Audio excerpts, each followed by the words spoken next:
So I had been playing a game called Snap the Sentinel and had been uploading my playthrough in parts. Now I was planning to upload the final part of the playthrough. However, what happened was that after I was done recording, when I checked the video, there was horrible audio distortion.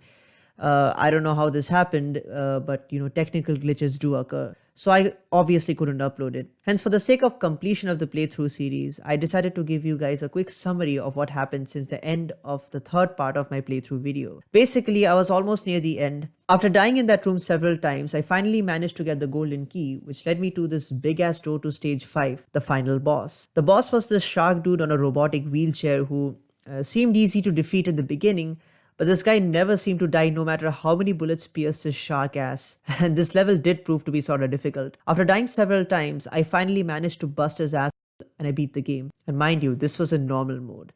Alright, that's the summary, and now I'll be jumping into the review. I will be reviewing version 1.1 of the game. The devs have added a patch to the game afterwards, and I will go through the list of changes made in the newer version at the end of the video. Alright then, the game was developed by these set of talented creators displayed on screen, and it was made for 70 FPS, a game jam where you have to make an FPS or first-person shooter game in 7 days. The game was made using the GZ Doom engine. You basically play as a turtle named Snap who is on a mission to find and eliminate this shark dude named Conrad Ocean and rescue the world from his evil grip. There's a whole backstory given in the game description, basically explaining how Ocean has become evil and with the help of his minions, wants to take over the world. Besides what's given here, there isn't much of a plot mentioned in the game itself. The game is structurally very simple. It consists of 5 stages: Home Base, Torrid Caldera, Port Authority, Reef Skyscraper, and Ocean's Penthouse. In each stage, you basically navigate through the map, blasting your way through robotic enemies before getting to the next stage. Visually, I love it.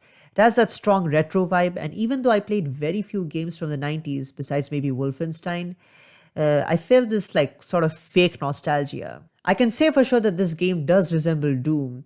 I can say that although I have not played the game myself, I have seen a lot of videos on Doom, and this makes sense because this game was made using the GZ Doom engine. The visuals are well crafted, and considering that they released the first stable version within a week, it's quite impressive. The minions are well made, and the environments, including the backgrounds, though simple, are colorful and lively. I love how there's a fair visual variety between stages, giving it more life and preventing it from being boring for the eye. For me, in the artwork department, my favorite part is actually the player's hand and gun, and the reload animation is super satisfying to look at. That part's really well done. The game has a reasonable difficulty gradient. Now, I will admit that I can't call myself a veteran gamer as such, but even speaking from a casual gamer's perspective, I feel that the game is fairly balanced with good challenge. Gameplay is pretty good. Your moves consist of running, walking, crouching, and shooting, and movement is extremely fluid. The level maps are structurally designed well, allowing for some self-exploration and navigation instead of brain-dead linear progression. And the levels do grow in size with the progression of stages, well, except for the final boss stage, obviously. As far as difficulty gradient goes, I like the variety of enemies and especially how a new type of enemy is introduced at every new stage. So, for example, in the first stage, you're introduced to 2 enemies, which you will see throughout the game. That is this cannon dude and this blue robot. In the second stage, you encounter this flying saucer dude. I hate that guy. In the third stage, you encounter this orange dude. Don't like him either. And last but not least, in the fourth stage, you encounter the demonic tetrahedron. And I cannot put into words how much I detest that particular one. Also, not to forget, the panoply of power-ups. Those really make Snap the Sentinel all the more exciting to play through. However, as awesome as this game is, it does have a few lowlights that I would like to address. Number 1. It's not an issue with the general game design, but I did encounter a sort of glitch near the end of the 4th stage, the part where you had to get the key. There is a section where the pool of toxic muck, if you walk on it, it does not harm you at all. Now, it could be that the devs forgot to add the functionality, or it's simply a technical glitch. Nonetheless, this part needs to be fixed. The second part is rather trivial, but it's just a tiny suggestion from my side, and that is in the beginning of the game, they could include a small prompt showing the list of controls. In the first part of my playthrough series, you can see how much I struggled to figure out how to trigger the door. It was much later after exploration and going through menus and going and seeing the controls that I found that you have to press E.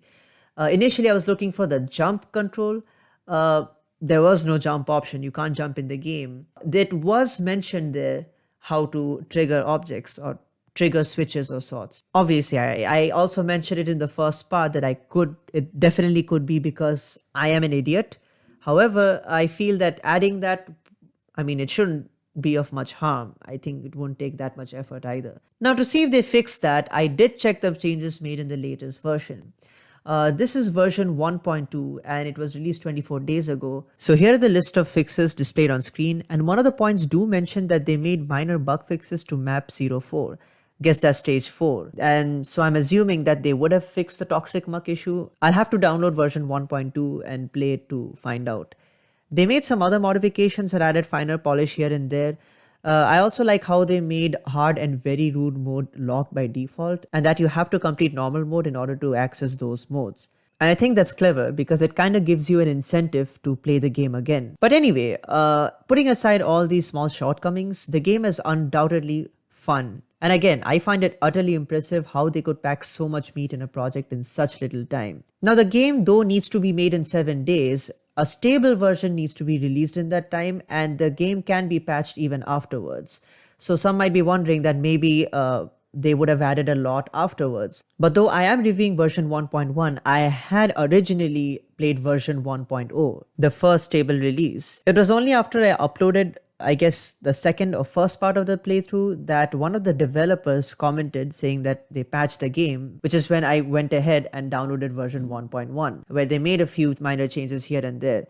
But I can say for sure that, I mean, they only made very few changes and the main bulk of it was made within those 7 days. I can assure that. Alright, I added this section later on, but there are some things I haven't explored exactly and I want to address them here. Firstly, it seems like in hard mode the levels are extended and remixed, so I might try it out sometime in the future and update you guys on it. Also, there seems to be a level editor configuration that the devs added, which I guess allows you to design your own levels and mod the game. Honestly, I had no idea about this until I checked the devlogs. And last but not least, there is a co-op and versus mode allowing up to 8 players. But for that, I guess we need to do some net coding and all. So yeah, probably I might explore these later on and give my thoughts on them in a later video. Anyway, a big shout out to the devs. This work is excellent, and I strongly recommend Snap the Sentinel to anyone who wants a break amidst a busy schedule, but also prefers a challenging gaming experience, and maybe a pint of nostalgic vibes too. Also, not mentioning the soundtrack would be pure injustice. It's great and really brings one back to the 16 or 32-bit era of video gaming. If you want to play it, the link to the game is in the description of this video. Go ahead, download it, donate if you want, and support these guys. Alright, that's the end of this video. If you liked it, please do smash a thumbs up, subscribe to my channel, a lot of content coming up, and see you guys later. Peace.